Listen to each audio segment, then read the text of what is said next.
Anyway, so this person is starting to meet people out for lunch to get face-to-face time. That takes their sales effectiveness down to 2 windows during the day, breakfast and lunch. And so people have to be able to make some shifts. So, all right. So you think we're ready to get started? Yeah, I think so. Okay, very good. All right. Well, Matt, you lead off, brother. Yeah, sure. No, I want to welcome everybody to our second part of our executive sales series, Winning on the Hill. And last time we got together and we talked about unclogging the pipeline, why our deals are stalling and all the different things that happen, from business cases to proof of concepts to demos and things that stall our deals too, like weak messaging and presentations and not delivering the value that someone expects from your solution. And it was really interesting. Those links can be found. We'll pop them up later on. But those sessions were recorded and the conversation was lively and the feedback was really good. And so I'm expecting nothing but the same here today. I wanted to introduce our presenters for today. And as you can imagine, I'm one of them. I'm Matt Simons. I'm a VP of Business Development here at Oasis Solutions. And our other presenter is Miss Amy Rudy from Impact Sales, and she is with us on the line. And she's actually today, last time I kind of led the discussion and she piped in with some really great questions and some points. And today she's going to lead our discussion about winning on the hill, what that means, and how we can apply that in business. So Amy, I am going to let you take it over. Thanks, Matt, and thanks for including me in this. I think you did a bang-up job. The last conversation about what clogs up the sales pipeline, you had an image in there that had so many moving parts.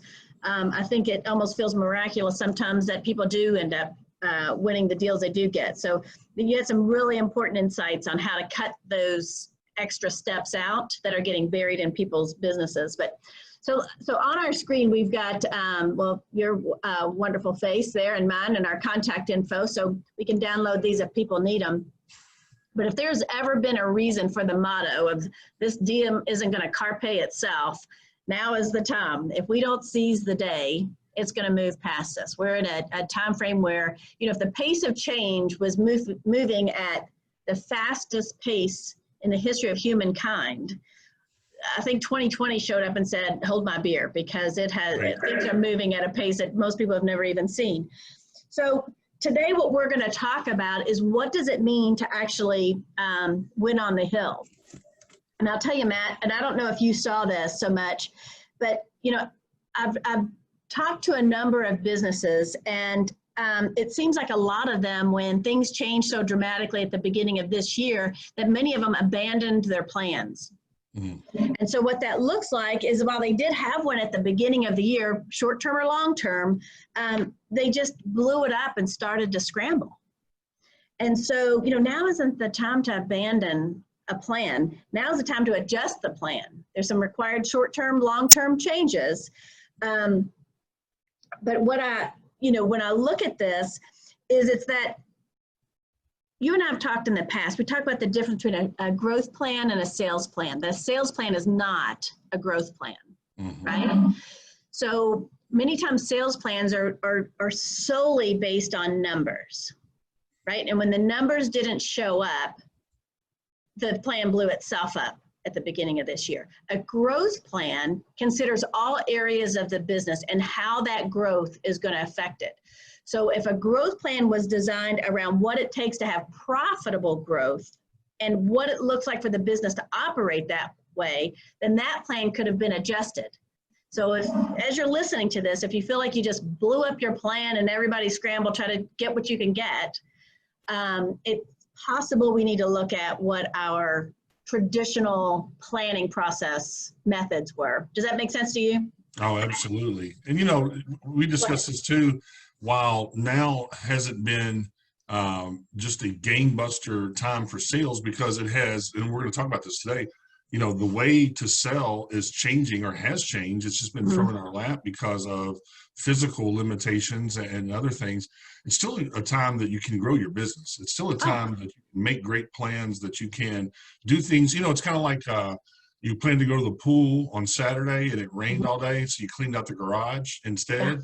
you still got something done that you needed to get done anyway, even though it rained all day, right? Right. Part of our conversation today, Matt, is going to be why I believe and what I see in terms of there's actually more market share available to many of us right now than there would be in situation normal. And we're going to look at what that means. Before we move on from this step, there is the thought, right? If your plan was based on revenue numbers only, that plan did get blown up, right? And I can't tell you how often I will talk to salespeople who just in a conversation, I'll learn that they don't really operate from a plan, and some of them aren't even given forecasts. So I don't know how they know to make adjustments. Good news is it's not too late. You are in the situation you're in. Pull back and do the planning that should be done so that people know what to do, what it looks like when it comes in, what our capacity is, and really, frankly, what our customers need us to be right now. So that's what we're going to talk more about.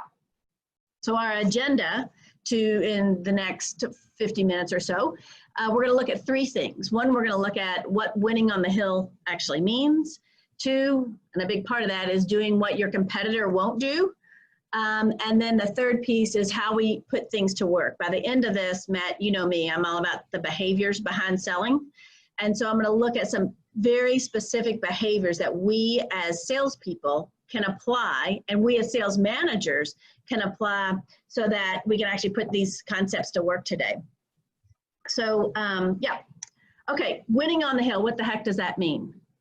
So it's really a cycling reference, bicycle racing reference. You can see the cyclist there if you're looking at the screen.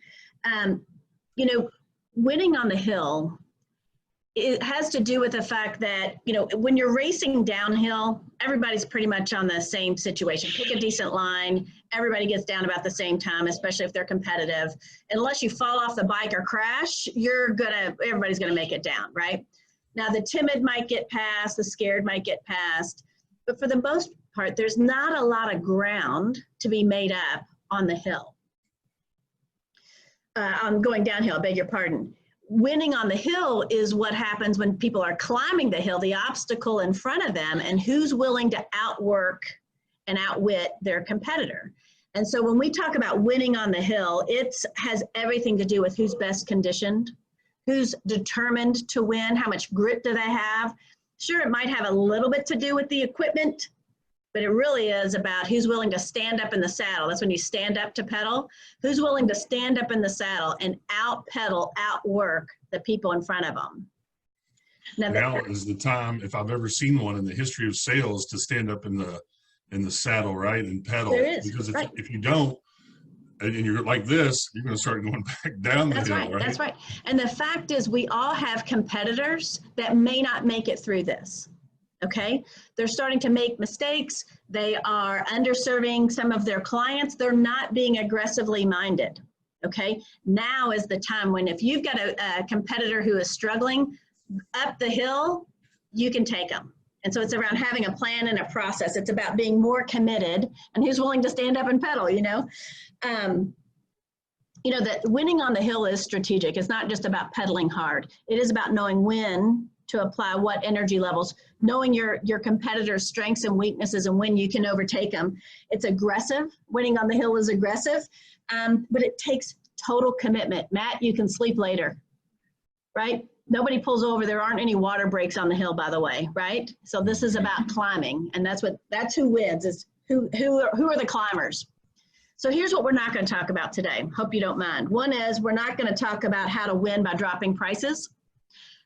We're not going to talk about customers and competitors who are customers and prospects who aren't available or aren't calling back. We're not going to talk about the fact that some things have slowed down, and we sure as heck aren't going to talk about anything that starts with the word hopefully. Great word in faith, not a great word in sales. So, any salespeople that in the past felt like they were better face-to-face. They would kind of race to an appointment, or let's suppose they were, doing donuts or pop-ins to stay in touch with their customers, or got most of their business, so they depended on trade shows and entertainment or heavy travel to hit their numbers, and they're in real trouble. Mm-hmm. What do you think? Oh, absolutely. I mean, well, they're in trouble for a couple of reasons. One, I mean, those aren't necessarily bad places to be. I mean, if you have a heavy trade show circuit and that's where you get a lot of your leads at, that's great. But guess what? They're not having trade shows right That's now. right. And virtual trade shows are boo. I mean, they're Well, just they're not still the figuring same. it out. That's for sure. That's for sure.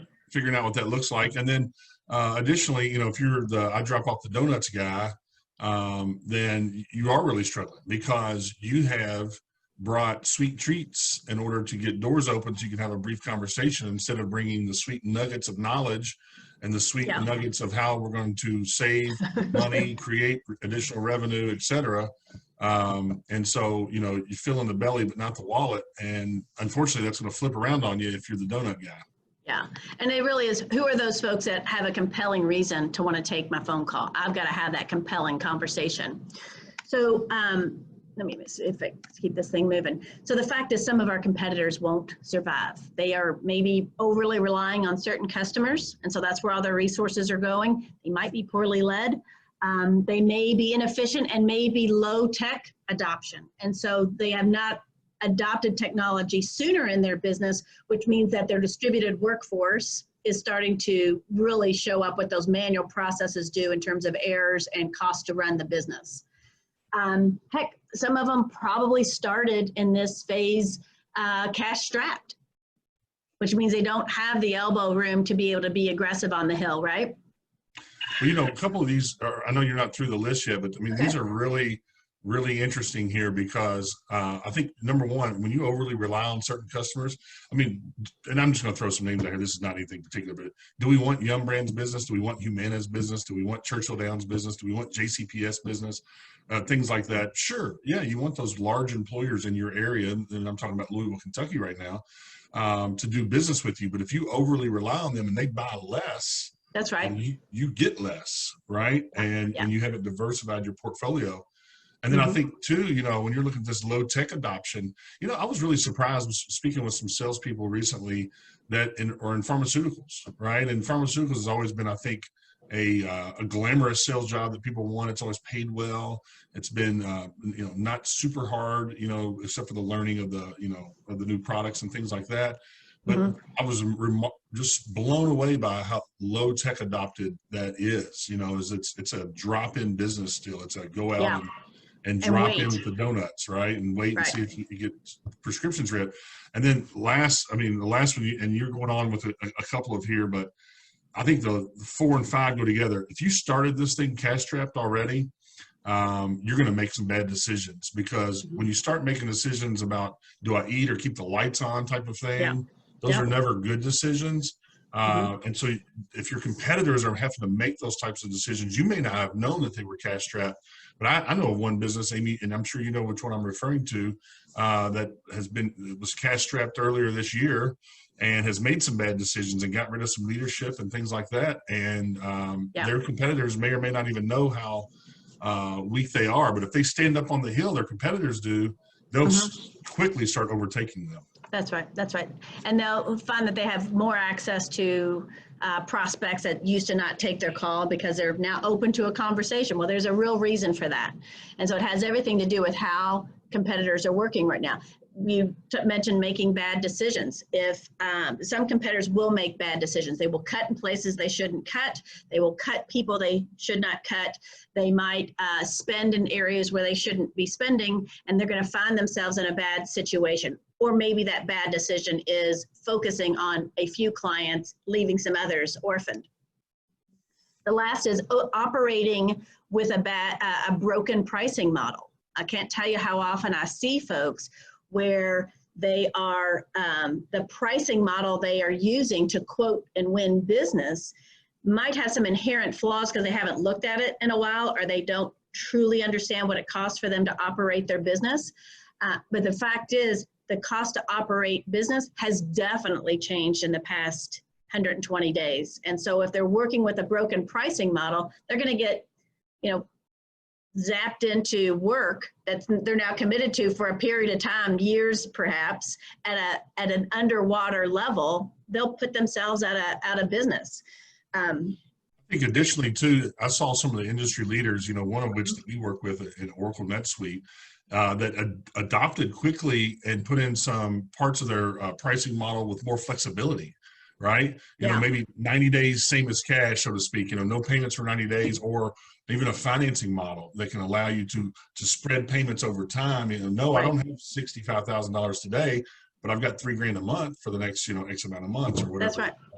To be able to work with what that looks like. Absolutely. But we as salespeople, that's our job to uncover what would allow our prospect to buy. They first have to commit to buy, that they need us. Right. So, when we talk about these kinds of issues in a business, the bottom line is this environment, the hill that we're on right now, is just sped up the process for some of our competitors. Of finding their way out the door.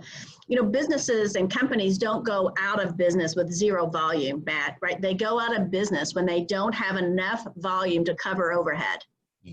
And so what that means, they're still going to have some volume, but they may be failing many or all of their customers in that process. Like you said, if they're underserving clients, that's one thing. But the fact is, many of us have a customer base that's simply buying less. Not losing competitors, they're losing volume that they can't go shake their customers and get that volume back, right? Existing customers buying less means I got to replace that volume with new customers, new volume. And so that's a big part of the rest of this conversation and where I typically live. At the end of the day, our salespeople are in the front line of capturing this information. When we as salespeople talk to our prospect and ask them what's going on right now, why is now a good time to consider changing? Thank you for calling. Tell me what's going on. Why is it a good time to consider changing?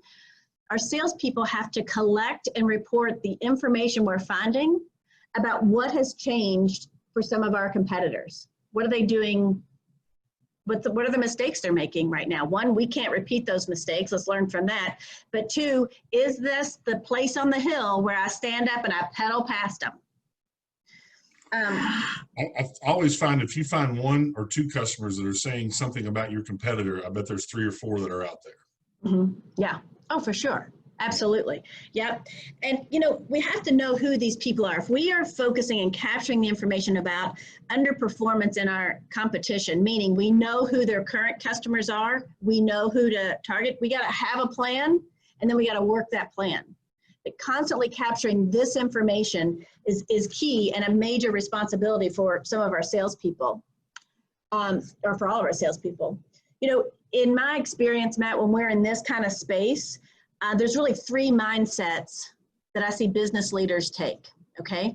There is this shrink mindset. It's kind of natural. It's very easy. And that is just get scared, hold tight, and things will shrink down around what they are capable of doing right now. The second mode is where they go into maintenance mode. And this is where they, again, start playing defense. They are underserving, they are under-communicating, maybe becoming impatient or inflexible with their customers and their prospects, right?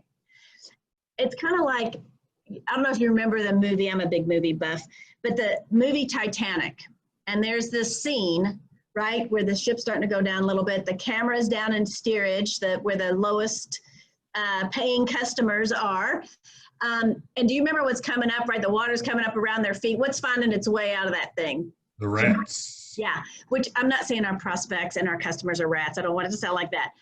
But the fact of the matter is a sinking ship does not float safely in the harbor and allow everybody to disembark, right? They go down on the spot, which means if we have a competitor that is failing, their customers are going to jump.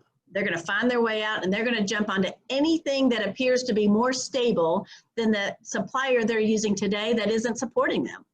If we're not there, right, they're not going to come to us. They're going to jump on a deck chair if it looks like it's more stable than the daggone boat going down, right? And now I got to pull them away from that competitor. So I hope that isn't offensive to use that comparison, but it's a big part of why we have to develop the kind of relationships with prospects, but we got to go where they are and deal with the issues they're facing. They don't feel they are getting the service and support on. It's about being aggressive, right? 3 months ago, I ran a class and I tested, and this was when everything was changing. But I pulled out an old presentation about strategic recovery, okay? And I went into detail about each one of these mindsets that businesses have and business owners. And in fact, the topic was called Dancing in the Rain, okay? Because it was storming. And it focused on facts versus fear, but one of the key questions was, what do you know? What is the difference between what you know and what you believe about doing business in, are you ready for this? In 2009. It was 11 years ago that we were having a conversation about what do you know to be true and what do you believe to be true. And it was around helping business owners identify, are they really in an aggressive stance? We solved this once, Matt.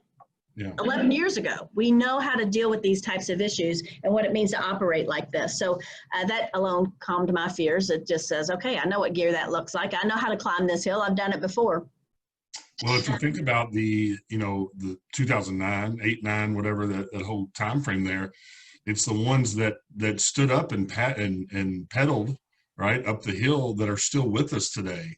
That's right. Unfortunately did lose businesses during that time that were, like you mentioned there, that were either cash strapped or did not adjust their strategy or did not have a strategy, right. And did not have a plan of how to weather the storm that included growth, or as much growth as you could go get. Yeah, that's right. And what we know is that we have competitors that are in that position. If we're in that position, now's the time to circle the wagons and figure out, how do we operate? How do we dance in the rain? How do we climb the hill? So, Matt, I have a belief that says that, the value of a business is not isolated to revenue. It's not the sole value of the business. It includes the skills of leadership, its ability to generate revenue, its relevance, its prowess. We might have an interruption to revenue right now, but that doesn't mean that our business has to shrink in value. Now's the time to tighten up and understand, how do we make money? Our ability to make money, our ability to lead, who's making decisions, and are we still doing it the way we should? There's a lot of changes that are likely to stick and stay that businesses have made in the last 4 to 5 months, right? We were talking about this before, and it just didn't really strike me till just now, but just like some businesses adapted and adopted, new services when this happened, right.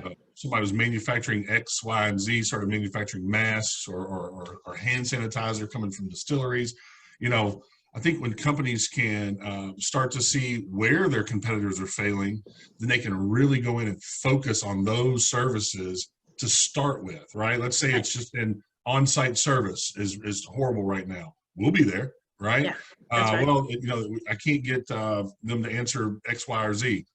I'll do that. In fact, we'll guarantee that for 90 days or whatever, right? Yeah, that's right. Being aggressive and knowing what message is going to resonate helps the rest of the organization knowing how to help the salesperson win, right? They're part of winning on the hill. I have a story here, Matt, and I think I've shared this with you before, but I don't remember. There was a company, used to be called the American Peanut Company, and you can actually look this up on the internet, the whole story behind it. But back in 2008, it went out of business like that, okay? They were a major market shareholder.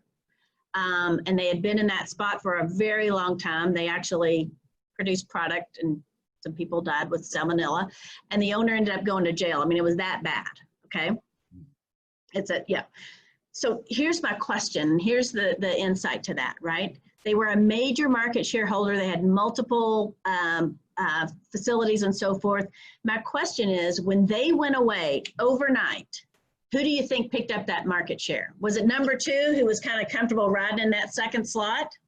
Or do you think it was numbers 3, 4, and 5 who'd been scrapping for every new piece of business? Heck, they went to work on the hill every day, right?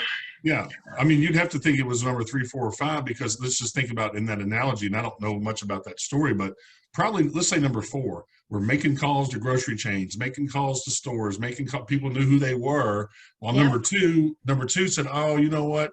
Kroger doesn't do business with us, so we'll just, we're not going to worry about Kroger. We'll just stay with our customers.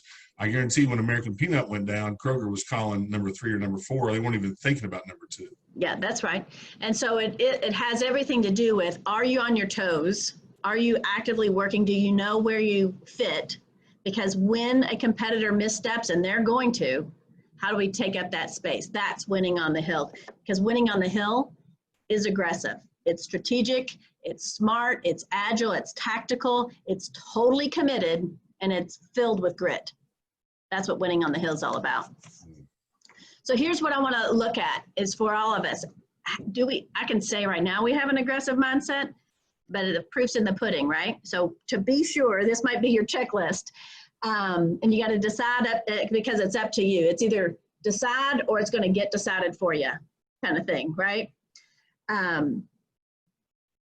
Over servicing clients is a big part of having an aggressive mindset. Do the things they're not expecting you to do. Have the bandwidth and make sure that extra calls are going out to service your existing clients. What they need from you might have changed, right?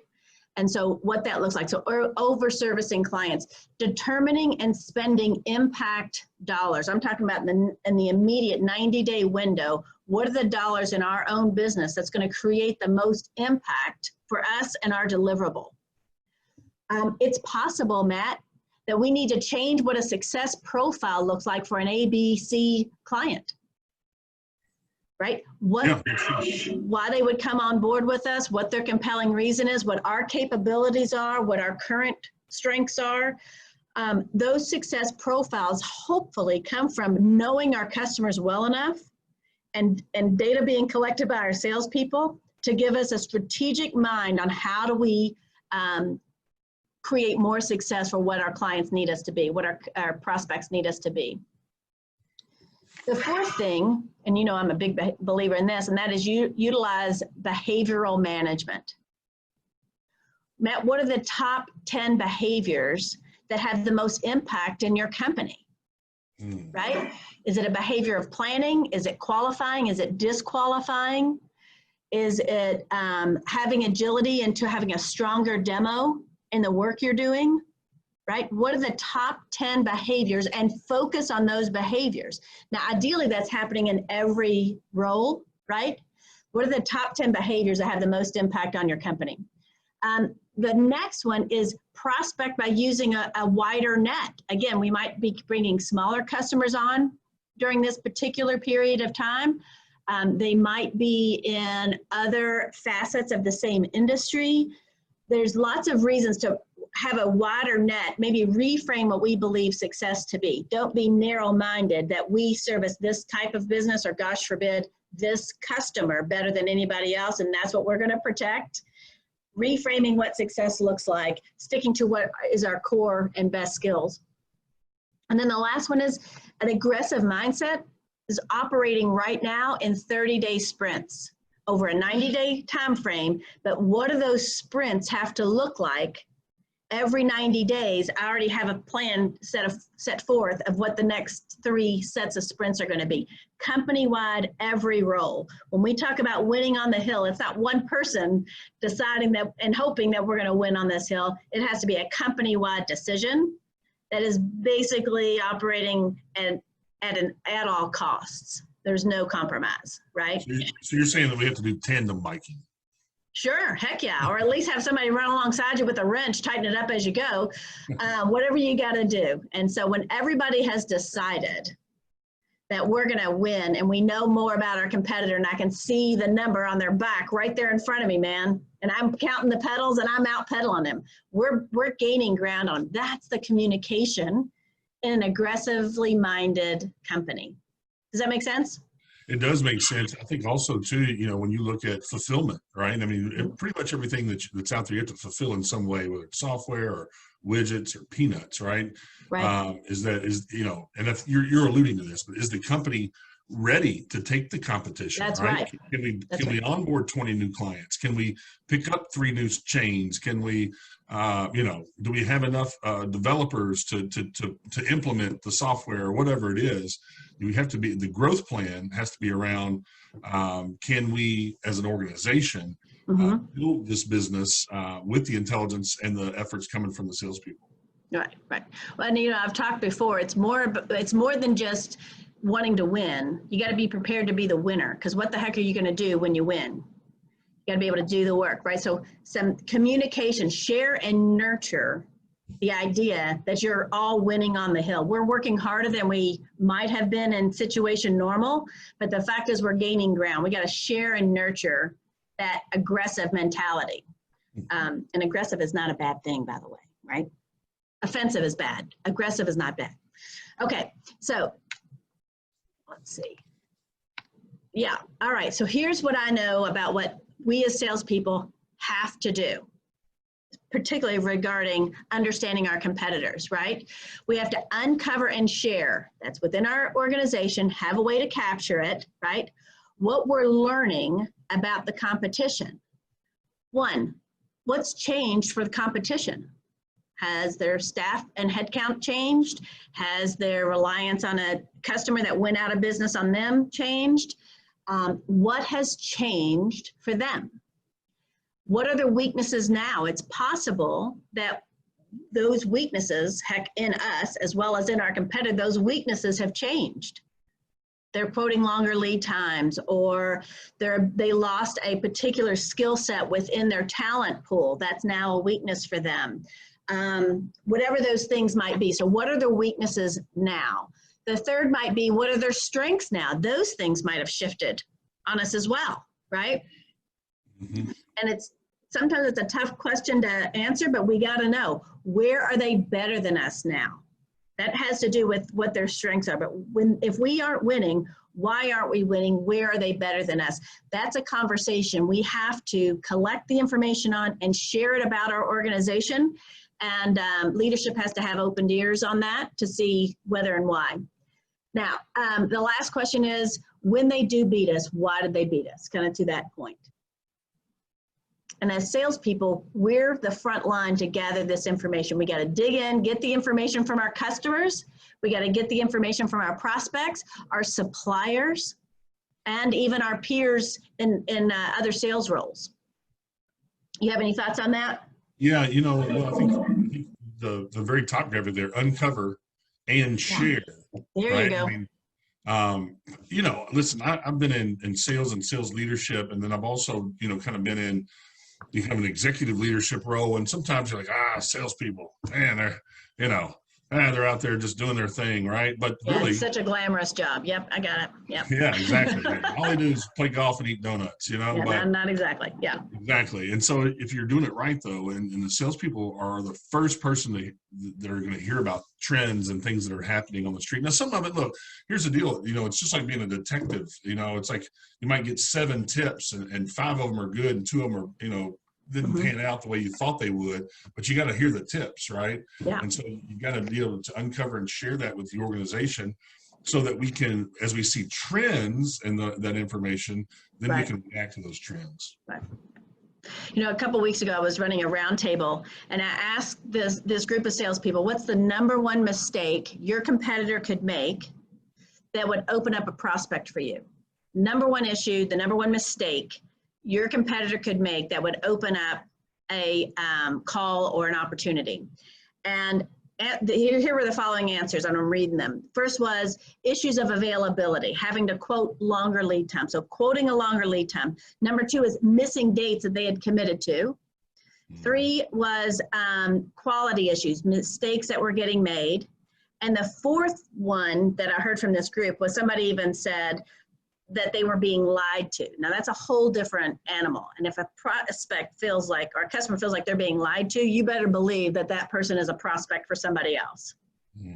What's interesting, Matt, is price never came up from any of these salespeople. That isn't the mistake their competitors could make. It had everything to do with issues of availability, missing dates, quality issues, just around the table. It was amazing. Well, you know, the value comes from that, like the legal scales, the price is on one side, and what you get's on the other. And if they're, you know, out of balance, right? If price is too low and value's high, then you're not profitable. And if price is too high and value's low, then you're vulnerable. Right. But I think that, you know, I think all those are very valid. You know, once upon a time, 10 years ago or so, I won a $100,000 deal at the last minute because the competitor couldn't deliver. Right. And it was a school opening. A school was opening, brand new school in Kentucky. and had all this equipment that was supposed to be delivered, and they weren't going to be able to do it. They weren't going to make it happen. We made it happen, got the deal, and then guess what? Got the business from there forward. In that time frame, right before school starts, there's probably a number of opportunities that if you can move fast enough, you will more likely be the winner. That's knowing what our strengths are. Right. So if you knew that a competitor was having to quote longer lead times, do you think that is only a problem for the one person you're hearing it from, or do you think it's probably an across the board problem for most of their customers, right? And so if as salespeople, we're gathering that information and we know who our competitors or who our customers and who our prospects are working with, we can go and leverage that. I had a client a couple of years ago, and man, I had a sales guy there that was just fantastic. And he would constantly know who his customers and who his prospects were working with. And one day, a competitor of his just closed their doors, called people and said, this is going to be your last delivery, right? Well, he figured that out after about 2 or 3 inbound phone calls. He already knew who he was because he'd been talking to him. And he put 2 and 2 together pretty darn fast. He went to his system and he figured out exactly, boom, boom, boom, boom, boom. He picked up like 10 customers day one and another 8 or 9 the next day because he knew who to have a conversation with. This was a commodity item that had to be used. Those customers would have found a home somewhere. He beat all of his competition to the punch and he picked up a ton of business. Interestingly, he had another competitor that was in a different region in the country, actually had a fire in their location. He called all of those customers and said, listen, I know you're used to working with ABC company. I know they're in a bad way right now. If you would like my help, I'd be happy to help you for the next 90 days. And I feel certain at that time they'll be up and running and you can transition back to them, right? And so but he knew who to call. He might have kept some of those guys. He might not have kept them. But the fact is he was able to be the one that showed up to a tough situation and helped those customers out. So that's the insight that we as salespeople need to bring into our organization. Now, Matt, none of it matters without leadership. And so, here's some of what I'm seeing and hearing. I'd love to hear from you, but from salespeople, I'm hearing, and I'm looking at particular bullet points here. Business is being brought to the door and being turned away. It's not the business we want. It's not the stuff we do. We've never done it before, whatever. Business being turned away at the door. So I got salespeople chasing down business that gets turned away. I've had where salespeople are being pulled out of the field and into the deliverable. And I mean like calloused fingers deliverable on the line.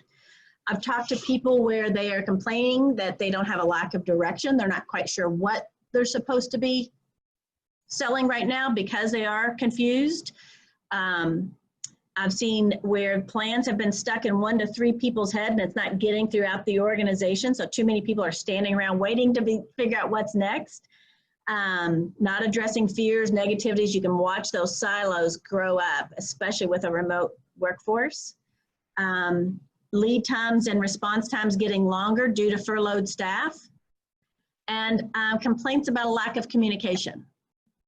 I mean, that's a pretty full list of people that are struggling to go out and sell. My point to you all today is if your competitor is operating that way, there's no way you can't be more effective than them in front of a customer or a prospect. And if you're operating that way, figure it out and root it out, right? That's part of.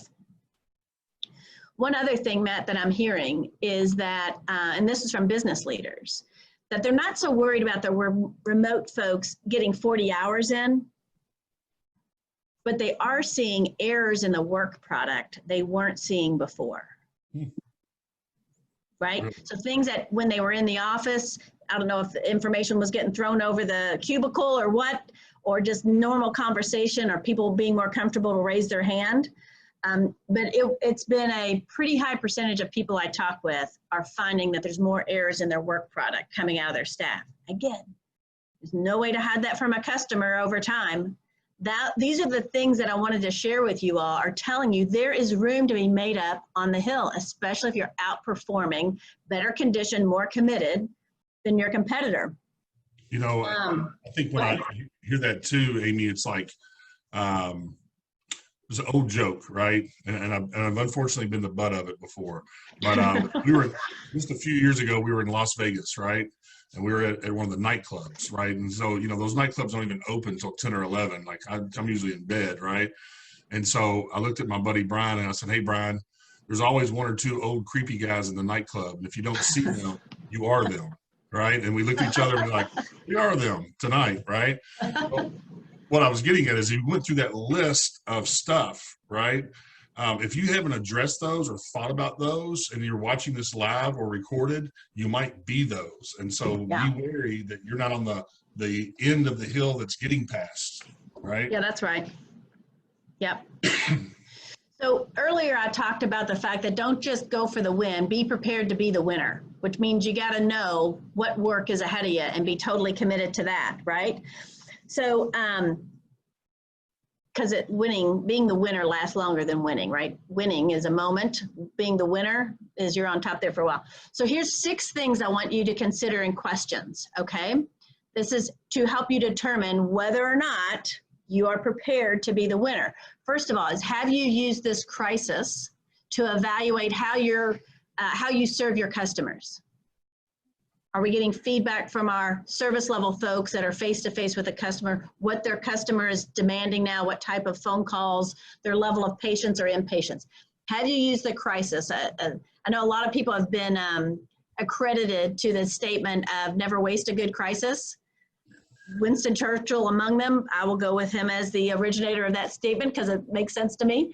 But have you used this crisis to evaluate how you service your customers? They might need something slightly different from us. The second is, do you know what, you do know what your customers expect.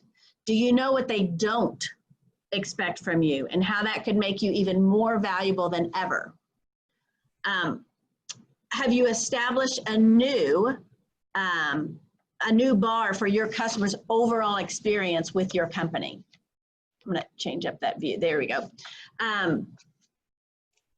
Here's 3 more questions. Have you evaluated how your current customers will weather the storm? And how and where you plan to replace that lost revenue. If they're not going to make it, that's part of being the winner on this hill, is making sure the company is strong enough and we know where that business is going to come from.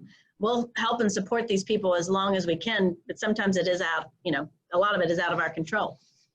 Yeah, well, I think too, for the companies that, like the space I've played in so much in SaaS or in integrations and things like that, if what you did was a luxury to them or in their eyes, you may have to look how you're going to replace that revenue when you're cut, right? Yeah, that's right. If you are something that they can do manually, although maybe they shouldn't, you can be vulnerable. Yes, or replace the reasoning behind them or help reinforce why they're doing it. If you're not lowering somebody's cost to operate their business right now or helping them generate more revenue, that's not the impact dollars they should be spending, right? And you have to almost resell that in a way. Especially for those clients that you feel you might be vulnerable with, it's to remind and refresh them on why your service or product is, integral to their business. Right. And it starts with a question to them. Tell me what's different about your business than when we started working together. What adjustments have you been making in the past 90 days? I'd love to share with you some of the things that we're seeing, and then they're going to be open to that conversation. I'm going to get into some pretty specific examples, Matt, here in a bit, because I think that's important. How do you start these conversations? Yeah. There's another one on here. Have you evaluated fresh ideas and nimble approaches to your customers? Maybe we need to take a different approach, right? Where are those ideas going to come from? Well, people that are customer facing are my best chance of understanding what customers need. But I'm telling you, some of these ideas may come from inside our own shop, of people that have figured out some workarounds or some adjustments that they've been making. Are we getting feedback throughout the organization of people that might have already come up with some great ideas? They just don't get to put them anywhere, right? And then the last one is, and it can be tough, but it's necessary, and that is, has this crisis provided an opportunity to eliminate low margin customers or fix their contribution? So now might be the conversation that says, okay, here's the situation. What can we do to adjust it? And if they are continuing to drive you down into a lower margin or even working negatively, then we got to make some tough choices. All right. Here's, you ever heard of IDK, right? I don't know. I don't know, yeah. Yeah, that term is way older than texting. It's been around in businesses since day one, and that is the cost of I don't know, right? What don't I know in my business? What don't I know about my prospects could be costing us a ton of money, right? If customers don't know that you have these other services available, if customers don't know that you're not quoting longer lead times, even though your competitors are, if you don't know, right? And so here's a couple of stories that, and I'm watching our time. I'll share one of these stories. Is that I had a salesperson in a larger region, right? A regional company. She's one of the just killers in the company. She's amazing, runs a great book of business. She shared with leadership that one of her suppliers, one of the company suppliers, salespeople, is coming to her to see if she's open to having more volume. Can you all handle more work? Because that salesperson was experiencing some of their customers, other customers, not being responsive. So follow that. I know it's a lot there. This sales guy from a supplier is telling her that her competitors are not being responsive. They're turning away business. They are creating problems, and he didn't want to lose the volume. So he's asking, do you want to take on this volume? Well, here's the kicker, is that she told leadership that during some rare 75-person company-wide phone call that happens once in a blue moon. She didn't know to bring that forward because, and that means that that leadership team did not have the ability to help her win, to win more business or reassure her and that supplier. And frankly, go find a salesperson for every, and marry them up to that supplier's entire sales force to see who else is experiencing that. So that's the cost of I don't know. So there's some other stories, story after story I'd love to be able to tell you. Well, when knowledge dies on an island, it dies, right? That's right. That's right. And really, she was operating the best she could. She didn't know how or whether to bring that forward. And she was seasoned. So a new issue to solve. So there is one thing that's really important to me, Matt, and that is that I believe that email is the sandbox of the devil. You know, I've told you that before. Could be. A lot of salespeople will rely on email as a way to get information or for prospecting. I'm cool with email marketing, but email selling, I don't believe in. And there's a difference, right? And so some people say, you know, sometimes I hear people say that nobody will take my calls or nobody is answering or they won't call me back. Well, first of all, they're not going to call you back, right? We got to be the one making the call. But the fact is that some of our customers, our prospects, strategic partners, network connections, I used to say more accessible. I will just say more available now, right, than they were in situation normal. They may be working differently. They may be struggling to provide walk in the door access, but they may be available, but they're only available for very compelling reasons, the problems that are at the top of their plate. And so when we're looking at what it means, we've got to be able to capture and assess what is being learned in our sales activities. That's going to tell us what our customers need. We got to be able to capture and report information about what you need to know as the business owner of the company I'm selling for. What should I be asking when I do get a hold of somebody? What are the 2 or 3 questions that would allow us to make better decisions internally and frankly continue to build relationships that matter? Not just know a bunch of people, but ones that actually matter. You know, we talked earlier about that a prospect, we have to be talking about what's a compelling reason for them, what their issues are that need to be solved, you know? And so I had a salesperson complain to me not too long ago in one of these roundtables. It's tough to facilitate when you really would rather coach. But when I'm part of this group, you know, they're telling me that their prospects don't have any urgency right now. And I said, it's not true. They may not have urgency around what you're bringing to the table, the conversation you're bringing, but those people are facing new emergencies and new demands they've never faced before, right? We got to be in that space. And if we can't help them through those, it's not time for us right now. You know, and in the same group, might have been the same guy.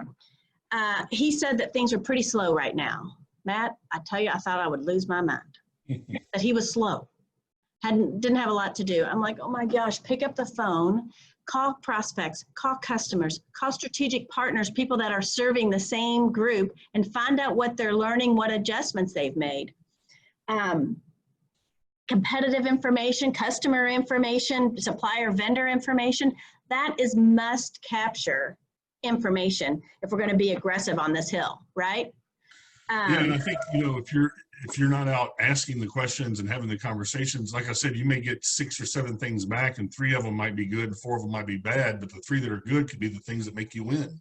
That's right. That's right. And it's the stuff your competitor isn't doing. Let me ask you a question, Matt. When the phone rings, do you answer it? I do. Why? Because I'm in sales and I'm thinking to buy something. Yeah. Salespeople answer the phone. Right. So look at what kind of a relationship do your salespeople have with your customer salespeople? What kind of relationship do you have with your prospect salespeople, especially if you're in the middle of a long sales cycle? See what they're targeting these days, what's shifted for them, what their folks are needing. Heck, there are some cases, depending on our deliverable, that salesperson might draw us in to help them win a deal.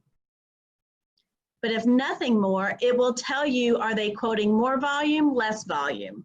Are they quoting or producing something different? Are they getting as much volume out of their existing customers as they used to? Are they open for new volume coming on board? That will tell us a lot about the mindset and the operating methods of our existing base of customers and our prospects. Does that make sense? It does make sense. And so maybe that's a light bulb for a few people today, but that's the conversation. Now, I'm not digging on salespeople. Heck, you know, I love them, right? But we got to work with them. We got to, you know, if you're in a sales role right now, ask for help from your leaders. Ask them, you know, what information do we need? What do you need me to go capture? Ask them what you can share about their business insights or the way we're operating today. What are some things we can do to equip our salespeople to be a more effective advisor into the marketplace right now, right? Quit selling stuff. Go advise.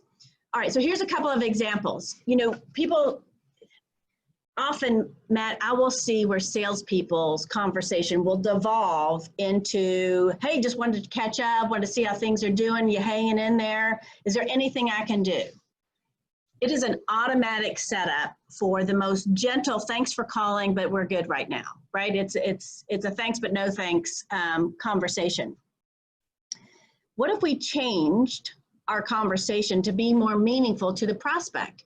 Hey, Matt, you know, I've been talking with a number of department heads, or right, marketing leaders, IT leaders, whatever your prospect, right? I've been talking with blank and I've been hearing X, Y, and Z. How have you guys adjusted to that? Not have you adjusted, that's a yes or a no. How have you adjusted makes a big assumption that you're dealing with a lot of the same challenges you're hearing about. And very often you're going to hear either what they've adjusted to or, well, you know what, that's something that we're working on right now. So we can start a conversation by sharing that I'm hearing certain things. People will take a call, even if my voicemail says, Matt, sorry I missed you today. I wanted to share with you some of the things I'm hearing and see what you guys are seeing. I'll call you tomorrow at 2 o'clock. Right? I wanted to share with you what I've learned, share with you what we're seeing, share with you some adjustments we've made for other people, see where that affects you guys. People are more likely to take that phone call than they are a check-in, right? I don't have time for a check-in. Here's one. We can be, you know, direct and we can be compassionate. And by the way, we got to be direct. So, you know, Matt, we recognize that we've got some resources many of our clients don't have. So I'm offering to reach out, or I'm reaching out to share ... We've got resources. We might have time, we might have talent, we might have insights. I don't know what those resources are, but you do know. Figure out what that conversation, I'm calling because we know we have a lot of resources many of our customers don't have. So, and that might be a way to reach into them a little bit more deeply. Let me give you another couple. I think we've got a few minutes. Yep. There's got to be a compelling reason to talk, right? And so let's suppose you're doing a seminar or a workshop like this. I don't know. I think a lot of our customers are doing this to gain access to people, right? Don't just do an internet invite. Pick up the phone, salespeople, pick up the phone. Hey, Matt, I wanted to personally invite you to an online conference to solve X. Is that something you've already solved? I wanted to help you, fill in the blank could be to solve the market adjustment, to solve customers questioning what's next, a seminar to solve, how to reorganize production schedules. Is that something you've already solved? It gets them talking about a potential issue and the fact that you're already on top of it. Does that make sense? Absolutely. And I don't want to tease too far out in the future here, but coming up after our sales and marketing series that I just had talking with the content expert today that we're partnering with, Amy at Integrity HR Solutions, and she's going to talk about how to solve for the compliance issues that are going to come up with the Stimulus Act for COVID. A lot of businesses don't know that their employees can go take off 2 weeks because their kids are out of school and get paid for it. And they're on the hook for that. So you and your sales team, as you're making those invitations, I wanted to personally invite you to a seminar that's going to talk about what many businesses are facing in terms of failed compliance. Mm-hmm. Is that something you've already solved? No, what do you mean? Oh, tune in. All right, good. Last thing is you got to learn to control yourself, Kidding, not kidding. But one more behavior of winning on the hill is making sure that we stay in control of our deals, right? All appointments, all meetings have to end with the next action scheduled. Not I'll call you next week. You thought it was hard to get a hold of them this week? Wait till you try to get a hold of them next week. So do we ask, hey, Matt, what do you want me to do if I get your voicemail? Oh, call me right back. Or, well, then we stay in control. Well, actually, I'll leave in my message when I'll call you back. I've got us down for 9 o'clock on Tuesday. If for some reason I get your voicemail, I'll try you every 5 minutes. I know we've got 30 minutes scheduled, so I'll keep trying you. If something comes up and we have to move that meeting, may I give you my cell number? Stay in control of what you can control. But when you ask somebody, what do you want me to do if I get your voicemail? Sometimes they'll say, well, let me make sure you get my cell number. If they're compelled enough to deal with an issue. None of these things matter if they're just doing a check-in. Yeah, was that a guilty on the radio or was it, okay, gotcha. That's an occasional guilty of not doing this. Well, we can fix it, right? With everything else you have going on, is there any reason you think you won't be able to get that information to me by Monday? Prospect is committed to getting you something by Monday, like it might be when other people are available for a meeting or data or a purchase order, right? Are we asking, with everything else you have going on, do you foresee any reason I won't have that by Monday? And basically, if so, what do you want me to do on Monday if I don't have it, right? But it's a way for the prospect to build a commitment to themselves to get it done for you. It's not even about you. It's because the problem needs their attention. Heck, we might even end a call, Matt, that says, would it make sense to schedule that with a video call for 2 o'clock on Tuesday? I'll send you the link when we get off this call. So yeah, you were expecting me to call you at 2 o'clock. Could we make it a video call? I think we could knock through a lot more. There's some things I'd want to show you. Yeah, that's been very powerful in this season for sure. For sure. Yep. And some people don't like the video. They can turn off their camera, but I want them to see my screen and I do want them to see my face if we're going to have some bonding and rapport going on. So last thing here, get out of the saddle, man. Stand up and pedal hard, right? What move to make and when you're going to make it. We got to operate from a plan, then we got to do the work, even when it's hard. Heck, I think you can gain a lot more ground right now than you could in situation normal. So here's our contact info. I think that Falana is going to put the links to the previous sessions and the registrations for the upcoming sessions in here. But here we go. So part 1 was done on the 7th and the 14th. There are the links. to those recordings. Part 2, today we can put a red check on the 21st, but next Tuesday, we're going to repeat this session. The conversation often changes between us. That's just the way we roll. So if you want to tune in again for the next session, I feel certain, and please feel free to bring your questions to us. And then Matt's going to pick up in part 3 again, scalable sales models that work for 2020 and beyond. So that's going to start on August 4th, and you're going to run that in 2 sessions. So we would highly encourage you to continue to participate in how you're going to grow your business right now when there's more time. Let's just say there's more opportunity to gain ground by winning on the hill. Yep. So, Matt, anything you want to add? No, thanks, Amy. I always love it. Love chatting. I love talking about sales and growing business and being profitable. So I appreciate you bringing some ideas to the table. And we'll do this again next week. Like you said, we'll switch it up and probably have some new points and even some new stories. Great, great. Thanks. And thanks for everybody for watching, listening. All right. Bye.